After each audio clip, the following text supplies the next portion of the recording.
ఏమండి దగ్గర పెట్టుకుంటున్నారు ఏమండి ఎందుకు ఈ టైంలో ఈ వేళ ఎందుకు వచ్చారు ఈ టైంలో మీరు జగనన్నను చూడటానికి?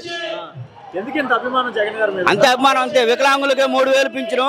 ఒకప్పుడు చంద్రబాబు టైంలో లైన్లో నుంచి తీసుకునేవాళ్ళం. బుక్లు లైన్లో పెట్టి బుక్ కింద బుక్ 100 బుక్కుల తర్వాత నాది పొద్దున 9ంటికి వెళ్తే రేపు 6ంటికి వచ్చేది పింఛను. ఇప్పుడు జగనన్న టైంలో వాలంటీర్ వచ్చి ఇంటికి వచ్చి ఇస్తున్నారు.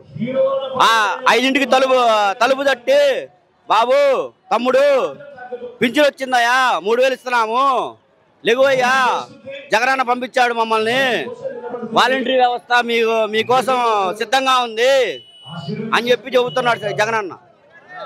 మీకు నిజంగా న్యాయం జరిగిందా జగన్ వచ్చాక? పక్కా అండి, పక్కా 100% న్యాయం జరిగింది. వికలాంగులందరికీ పక్క న్యాయం జరిగింది. చంద్రబాబు టైంలో వికలాంగులకి చంద్రబాబు పర్సంటేజ్లు పెట్టాడు. జగనన్న వచ్చినాక అదే పర్సంటేజ్ తీసేసి మొత్తం 3000 చేశాడు. చంద్రబాబు నాయుడు పవన్ కళ్యాణ్ ఉన్నారు కదా, జగన్ ని ఓడిస్తాము, ఇంటికి పంపిస్తాము, పాతాళంలో పంపిస్తాము. వాళ్ళ వల్ల కాదు. వాళ్ళ అమ్మ మొగుడు రావాలి. జగన్ ఓడించడానికి వాళ్ళ అమ్మ మొగుడు రావాలి. చంద్రబాబు అమ్మ మొగుడు, పవన్ కళ్యాణ్ పుట్టించాడు అమ్మ మొగుడు రావాలి. జై జగన్. పవన్ కళ్యాణ్ గెలుస్తాడంట. ఆడమ్మ పూగు తీయాలి. ఏం తెస్తాడు? ఎలా తెస్తాడు? గెలవలేడాడు. ఎలా గెలుస్తాడు? సినిమా పరంగా పవన్ కళ్యాణ్ సినిమాలు చూస్తా నేను. ఓటైతే జగన్కి.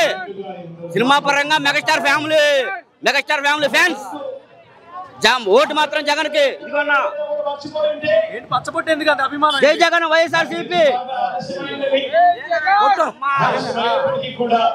నాన్నమ్మ వైఎస్ఆర్సీపీ. ఏంటి జగన్ గుండెల్లో జగన్ రాసుకున్నాడు. మరి రాసుకున్నామంటే నాకు ఏ జాబ్ దొరకనప్పుడు జగనన్న జాబ్ ఇచ్చాడు. సాక్షి కంపెనీలో ఇప్పుడు జాబ్ చేస్తున్నా నేను. సాక్షి కంపెనీలో జాబ్ చేస్తున్నా. 19 ఏళ్ల వయసు నుంచి ఇప్పుడు దాకా సాక్షి కంపెనీలో జాబ్ చేస్తున్నా నేను. ప్రెస్లో సర్క్యులేషన్ డిపార్ట్మెంట్లో నా జాబు.